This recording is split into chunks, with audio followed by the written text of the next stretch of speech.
बच्चों, माध्यमिक शिक्षा मंडल मध्य प्रदेश भोपाल के द्वारा हाई स्कूल परीक्षा के लिए एक अभ्यास हेतु प्रश्न पत्र जारी किया गया है, जैसा कि आप स्क्रीन में देख रहे हैं। और यह सत्र 2025 के लिए जारी किया गया है। आप इसके अंतर्गत यहाँ जानेंगे कि इस जो प्रश्न पत्र में कुल 23 क्वेश्चन हैं और यहाँ पे जो प्रश्न पत्र को सरल करने का समय दिया गया है वो कुल 3 घंटे हैं और इस प्रश्न पत्र में कुल मार्क्स 75 अंक है। तो गणित विषय का इस प्रश्न पत्र का यहाँ पे हम अध्ययन कर रहे हैं और हम इस प्रश्न पत्र में आज भाग 1 में वैकल्पिक प्रश्नों के हल देखेंगे। तो वैकल्पिक प्रश्नों के अंतर्गत आप देख रहे हैं यहाँ पे प्रश्न क्रमांक 1 से लेकर 5 तक के वैकल्पिक प्रश्न दिए गए हैं, जिनके एक एक अंक निर्धारित हैं और कुल इस तरीके से 6 × 5 अर्थात 30 अंक इस पहले से 5 तक के प्रश्न में निर्धारित किए गए हैं। तो चलिए शुरू करते हैं। सबसे पहला प्रश्न, जैसा कि आप देख रहे हैं, सही विकल्प चुनकर लिखिए। तो यहाँ पे प्रश्न दिया गया है कि 12, 16, 20 का एचसीएफ होगा। तो यहाँ पे हमें 12 और 16, 20 का एचसीएफ ज्ञात करना है। सबसे पहले अभाज्य गुणनखंड देख लेते हैं। 12 के अभाज्य गुणनखंड होंगे 2 × 6 12 और इस तरीके से यहाँ देख रहे हैं 2 × 6 और कम 3। इसके बाद आप देख रहे हैं 16 के अभाज्य गुणनखंड। तो यहाँ पे 16 के अभाज्य गुणनखंड देखेंगे तो 2 × 8 = 16 होता है और फिर 2 × 4 = 8 और 2 × 2 = 4 और इस तरीके से 2 × 2। अब यहाँ पे हम यदि 20 के अभाज्य गुणनखंड देखें तो यहाँ से हम देखते हैं 2 का 10 बार भाग चला जाता है और इसके बाद 5 बार जाएगा और इसके बाद 5 का 1 बार। इस तरीके से बच्चों देखते हैं कि यहाँ पे जो 12 के गुणनखंड है वह इस तरीके से निकल के आएंगे। 12 = 2 की घात 2 × 3 और 16 के गुणनखंड 2 की घात 4 के रूप में आ रहे हैं और जो 20 है उसके गुणनखंड होंगे 2 की घात 2 × 5। अब आप देख रहे हैं यहाँ पे सभी में 2 की घात 2 यहाँ पर कॉमन है, इसके अंतर्गत भी और इसके अंतर्गत भी। तो जो एचसीएफ है वह 2 की घात 2 होगा, अर्थात हम इसे इस प्रकार से लिख सकते हैं कि 2 की घात 2 अर्थात 2 का वर्ग बराबर 4 होगा। तो डी ऑप्शन इसका बिल्कुल सही होगा। बच्चों, प्रश्न क्रमांक 2 है रैखिक बहुपद की घात होती है। तो रैखिक बहुपद की घात हमेशा आप देखते हैं कि रैखिक बहुपद इस प्रकार से लिखा जाता है ax धन b के रूप में। तो यहाँ पे जो x चर राशि है उसकी घात हमेशा 1 होती है, तो रैखिक बहुपद की घात यहाँ पे 1 होगी। डी ऑप्शन इसका सही होगा। तीसरा प्रश्न देख रहे हैं हम बच्चों, यहाँ पे समीकरण निकाय a1x धन b1y धन c1 = 0 तथा a2x + b2y + c2 = 0 में एक अद्वितीय हल होने की शर्त है। तो यहाँ पे एक अद्वितीय हल होने की शर्त होगी, ए ऑप्शन इसका सही होगा। a1/a2 बराबर नहीं है b1/b2 के। अब चौथा प्रश्न देख रहे हैं जिसमें आपको द्विघात समीकरण दिया गया है और इस द्विघात समीकरण में इसके जो मूल हैं वह दोनों बराबर और वास्तविक हैं। तो इस स्थिति में हम देखते हैं कि इसका डी ऑप्शन सही है, b का वर्ग × 4ac = 0 होगा। तो विभक्तिकार का मान 0 के बराबर होता है। तो जैसा कि आप देख रहे हैं यहाँ पे प्रश्न क्रमांक 5 दिया गया है जिसमें हमें समांतर श्रेणी दी गई है ऋण 3 ऋण 1/2 2 और इसका 11वां पद ज्ञात करना है। तो आपको 11वां पद ज्ञात करने के लिए आप इस सूत्र का उपयोग करते हैं an = a + n - 1 × d। अब यहाँ पे यदि हम n का मान 11 रख देते हैं और यहाँ पे 11 रखने पर पहला पद ऋण 3 है और यहाँ पे 11वां पद चूंकि दिया गया है ज्ञात करने को और d का मान यहाँ से हम निकाले तो ऋण 1/2 में से ऋण 3 को माइनस कर देते हैं। तो इसका जो हल है वह निकल कर आता है 5/2 के बराबर। अब यदि सरल कर दें हम इसको तो जो 11वां पद है यहाँ सरल करने पर हमें यहाँ मान प्राप्त होगा 22 के बराबर। तो इस तरीके से यहाँ पे जो बी ऑप्शन है यह बिल्कुल सही होगा।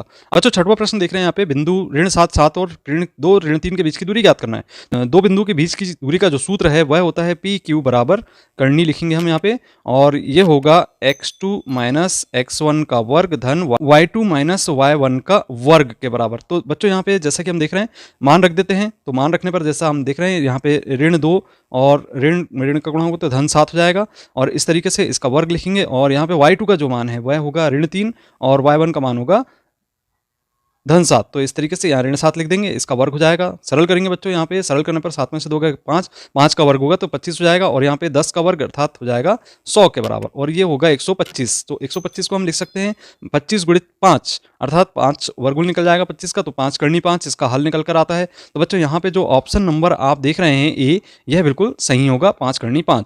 अब बच्चों यहाँ पे आप देख रहे हैं कि रिक्त स्थानों की पूर्ति कीजिए। तो पहला जो सवाल है वह दिया गया है द्विघात समीकरण ax² धन bx धन c = 0। a बराबर नहीं है 0 के लिए विभक्तिकार d का मान होगा। तो यहाँ पे d का मान आप b का वर्ग ऋण 4ac लिख सकते हैं।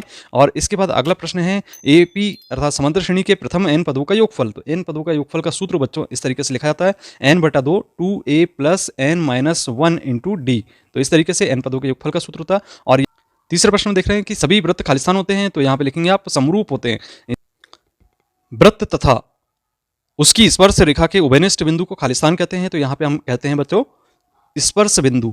यहाँ पे आप इसका आंसर देंगे स्पर्श बिंदु।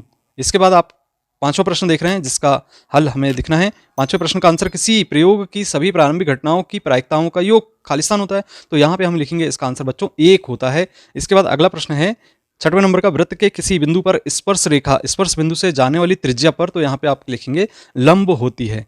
बच्चों इस तरीके से ये रिक्त स्थानों की पूर्ति करने वाले प्रश्न थे। आइए अब हम तीसरा प्रश्न देख रहे हैं, सही जोड़ी में लाइए। तो पहला प्रश्न खंड आ दिया गया है यहाँ पे, अर्धगोले का वक्र पृष्ठीय क्षेत्रफल, तो आप जानते ही हैं कि 2πr² होता है, तो ई ऑप्शन से मिला देंगे। इसके बाद बेलन का वक्र पृष्ठ क्षेत्रफल, तो ये होता है 2πrh के बराबर। और इसके बाद वृत्त के एक त्रिज्य खंड का क्षेत्रफल होता है θ/360 गुणित πr²। और कॉट ए का मान होता है 1/10a और कॉसेक स्क्वायर ए बराबर होता है 1 धन कॉट स्क्वायर ए। अब बच्चों यहाँ पे 6वां नंबर का दिया गया साइन 0 का मान, तो ये इसको हम 0 से मिलान कर देंगे। तो बच्चों ये इस प्रकार से सही जोड़ियां थी।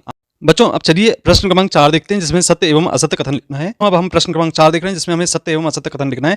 तो सबसे पहला प्रश्न, जैसा कि आप देख रहे हैं यहाँ पे एक समीकरण दिया गया है और इस समीकरण में आपको ये बताना है कि ये द्विघात समीकरण नहीं है। तो चूंकि अब यदि हम इसको सरल करते हैं कि x ऋण 2 का वर्ग, अर्थात यहाँ पे लिखेंगे हम x का वर्ग ऋण 4x धन 4 धन 1 बराबर 2x ऋण 3। यदि इसको हम सरल कर देते हैं तो सरल करने पर हम देखते हैं कि यहाँ पे प्राप्त होगा x का वर्ग और 2x का पक्षांतर करेंगे तो ऋण 6x हो जाएगा और 4 और 1 5 और 3 प्लस कर देंगे तो यहाँ पे 8 हो जाएगा। अर्थात यहाँ पे देख रहे हैं आप एक वर्ग समीकरण प्राप्त हो रहा है, जबकि ये द्विघात समीकरण नहीं कह रहा है। तो इसका मतलब ये हुआ कि ये जो कथन है वह बिल्कुल असत्य होगा। दूसरा प्रश्न बच्चों, यहाँ पे एक समांतर श्रेणी दी गई है 3/2 1/2 ऋण 1/2, तो इसका सारवंतर ऋण 2 है। क्योंकि आप जानते हैं कि जो सारवंतर है द्वितीय पद में से प्रथम पद को घटाते हैं, तो द्वितीय पद आपका 1/2 है और इसमें प्रथम पद 3/2 है। इसको सरल कर दें बच्चों यहाँ पे तो 1 ऋण 3 प्राप्त होगा और इसे और सरल करें तो ऋण 2/2 अर्थात ऋण 1 प्राप्त होगा, जबकि यहाँ कह रहा है कि सारवंतर ऋण 2 है। तो जैसा कि आप देख रहे हैं कि ये यहाँ पे ऋण 1 लिखा होता तो यह कथन सत्य होता है, चूंकि ऋण 2 लिखा है इसलिए कथन असत्य होगा। इसके बाद तीसरा प्रश्न है, सभी समद्विबाहु त्रिभुज समरूप होते, तो यह कथन बिल्कुल असत्य है। चौथा प्रश्न है, बिंदुओं 3 ऋण 1 और b 6 4 का मध्य बिंदु 9 3 है। तो बच्चों यहाँ पे जैसा कि देख रहे हैं x1 और x2 के मान क्रम से 3 और 6 हैं। अब हम मध्य बिंदु के निर्देशांक जैसे कि जानते हैं कि x1 प्लस x2/2 होते हैं और y1 प्लस y2/2 होता है। तो इस तरीके से यदि हम मान रखें 3 धन 6/2 तो सरल करने पर आपको 9/2 प्राप्त होता है। और इसी तरीके से y1 y2 के मान रखें तो ऋण 1 धन 4 प्राप्त होगा और बटा 2 लिखेंगे तो इस तरीके से यहाँ पे 3/2 प्राप्त हो जाता है। तो दोनों जो बिंदु हैं यहाँ पे ना ही 9 प्राप्त हो रहा है और ना ही 3 प्राप्त हो रहा है, जबकि 9/2 और 3/2 प्राप्त होना चाहिए। तो यहाँ पे लिखा है 9 और 3 होंगे, तो इसका मतलब यह कथन भी असत्य ही होगा। पांचवा प्रश्न है कि जो आपको एक किसी घटना ई के लिए लिखा गया है पी ई बार बराबर 1 ऋण पी, यानी घटना घटित नहीं होने की प्रायिकता बराबर 1 ऋण घटना घटित होने की प्रायिकता, तो ये कथन बिल्कुल सत्य होगा। छठवां प्रश्न है बच्चों, यहाँ पे एक संबंध दिया गया है जैसा कि आप देख रहे हैं स्क्रीन में, ये 3 माध्यक और बराबर दिया गया है बहुलक धन 2 माध्य, तो ये कथन बिल्कुल सत्य होगा। अगला प्रश्न देख रहे हैं यहाँ पे, प्रत्येक का एक शब्द वाक्य में उत्तर लिखना है। तो यहाँ पे जो पहला प्रश्न है, कोण कोण समरूपता कसौटी लिखिए। तो यहाँ लिखेंगे, यदि एक त्रिभुज के 2 कोण एक अन्य त्रिभुज के क्रम से 2 कोण के बराबर हों तो समरूप, दोनों समरूप होते हैं। इसके बाद अब बच्चों दूसरा प्रश्न है, बिंदुओं P x1 y1 और Q x2 y2 के बीच की दूरी का सूत्र लिखना है। तो पी क्यू बराबर होता है बच्चों यहाँ पे पी क्यू बराबर करनी x2 माइनस x1 का वर्ग धन y2 माइनस y1 का वर्ग, ये 2 बिंदुओं के बीच की दूरी का सूत्र होता है। बच्चों तीसरा प्रश्न देख रहे हैं, दृष्टि रेखा की परिभाषा लिखना है। तो यहाँ लिखेंगे हम, प्रेक्षक की आंख से प्रेक्षक द्वारा देखी गई वस्तु के बिंदु को मिलाने वाली रेखा होती है, दृष्टि रेखा कहलाती है। बच्चों इसके बाद हम बात करेंगे वृत्त के त्रिज्यखंड के चाप की लंबाई के सूत्र की। तो चौथे नंबर का जो क्वेश्चन है उसमें आप लिखेंगे θ/360 गुणित 2πr, ये आपके त्रिज्यखंड के चाप की लंबाई का सूत्र हो गया। बच्चों इसके बाद देख रहे हैं हम पांचवा प्रश्न, एक वृत्त की कितनी स्पर्श रेखाएं हो सकती हैं। तो यहाँ पे आप एक चित्र बनाते हैं और इसमें स्पर्श रेखाएं खींचते हैं। तो ये पहली स्पर्श रेखा, दूसरी स्पर्श रेखा, तीसरी स्पर्श रेखा, इस तरीके से आप यहाँ पे आप अनेक स्पर्श रेखाएं यहाँ पे खींच सकते हैं। इसका मतलब ये हुआ कि इस प्रश्न का जो आंसर है वह होगा अनेक स्पर्श रेखाएं हो सकती हैं। तो इसमें आप लिखेंगे अनेक।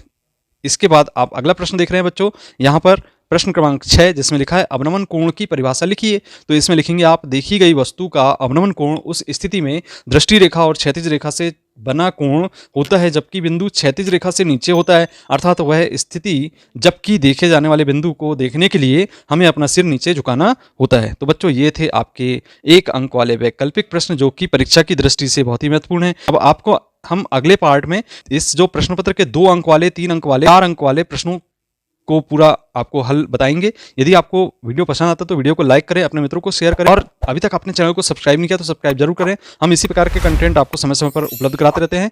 मिलते हैं अगली वीडियो में। धन्यवाद।